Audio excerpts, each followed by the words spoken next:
श्री केदारनाथ धाम हिंदू धर्म की पवित्र तीर्थ नगरी हिमालय की गोद में मंदाकिनी और सरस्वती के संगम पर स्थित है। वर्ष 2013 में आई भयावह आपदा से इस तीर्थ नगरी को भारी तबाही का सामना करना पड़ा। ये दृश्य 19वीं सदी का है, जब मंदिर का गरिमामय रूप दूर से ही दर्शित होता था। इसके पीछे की ऊंची बर्फीली पहाड़ियां दृश्य की भव्यता को और बढ़ाती थी। फिर धीरे धीरे इसके चारों ओर अनियोजित इमारतें बन गई और मंदिर मानो कहीं छिप सा गया। वर्ष 2017 में माननीय प्रधानमंत्री जी स्वयं श्री केदारनाथ धाम आए एवं धाम के आध्यात्मिक गौरव और दिव्य स्वरूप को पुनः स्थापित करने के लिए श्री केदारनाथ धाम पुनर्निर्माण योजना की परिकल्पना की। यहाँ की रुचि प्रकृति प्रवृत्ति के अनुसार ही इसका पुनर्निर्माण किया जाए। उसमें आधुनिकता होगी, लेकिन उसकी आत्मा वही होगी जो सदियों से केदार की धरती ने अपने भीतर संजोए रखा हुआ है। ऐसा पुनर्निर्माण करने की दिशा में इसका काम होगा। इस परिकल्पना के आधार पर सभी हितधारकों की भागीदारी से पर्यावरणीय संतुलन बनाते हुए एक महायोजना तैयार की गई थी। गौरीकुंड से 16 किलोमीटर दूर पैदल मार्ग पर स्थित धाम में इस पैमाने की परियोजना को क्रियान्वित करना, इसके लिए निर्माण सामग्री जुटाना, दुश्वार मौसम और विषम भौगोलिक परिस्थितियों के बीच एक बड़ी चुनौती थी। मंदिर तक पहुंच मार्ग का निर्माण पहले कार्य के रूप में लिया गया। आपदा से पहले मंदिर परिसर में 10 फीट संकरे गलियारे में स्थित कई भवन क्षतिग्रस्त हो गए थे और 30,000 टन मलबा चारों ओर फैल गया था।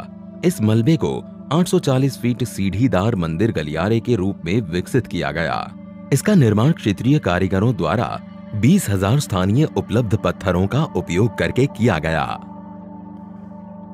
2 नदियों के संगम पर स्थित इस 104 फीट व्यास वाले आगमन प्लाजा का निर्माण वृत्ताकार रूप में 51,000 स्थानीय पत्थरों का उपयोग करके किया गया है।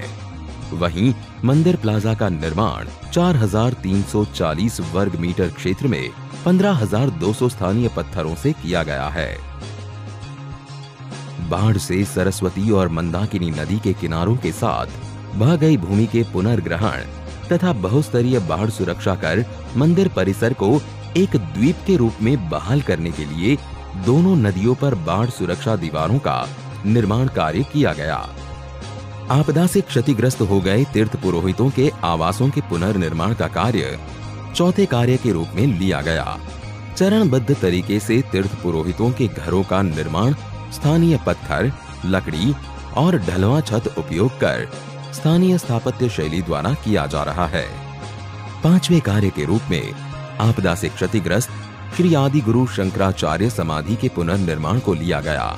ऐसा भव्य दिव्य आदि शंकर का वो स्थान बने, उनका समाधि स्थल बने, और वो भी ऐसे बने कि आदि शंकर का स्थान केदार से थोड़ा सा भी अलग हुआ ऐसा अनुभव न करे।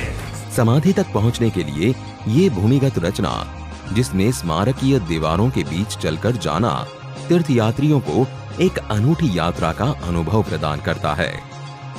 मूर्ति के दर्शन कर चिंतन पथ पर चलते हुए ये यात्रा पर्वतों और विहंगम दृश्यों के दर्शन के साथ समाप्त होती है। इन 5 कार्यों का लोकार्पण आज किया जा रहा है।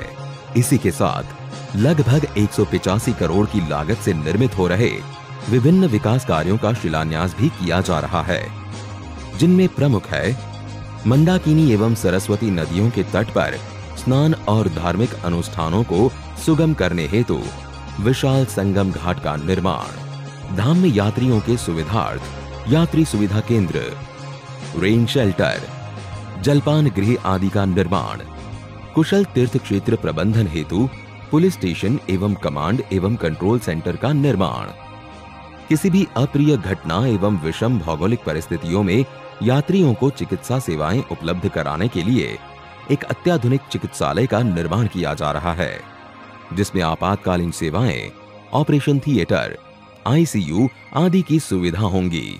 ये निर्माण योजना मात्र भौतिक सुविधाओं को ध्यान में रखकर नहीं, वरन इस स्थल की लौकिक व तीर्थ यात्रियों की आंतरिक ऊर्जा को पुनः जागृत करने का एक प्रयास है।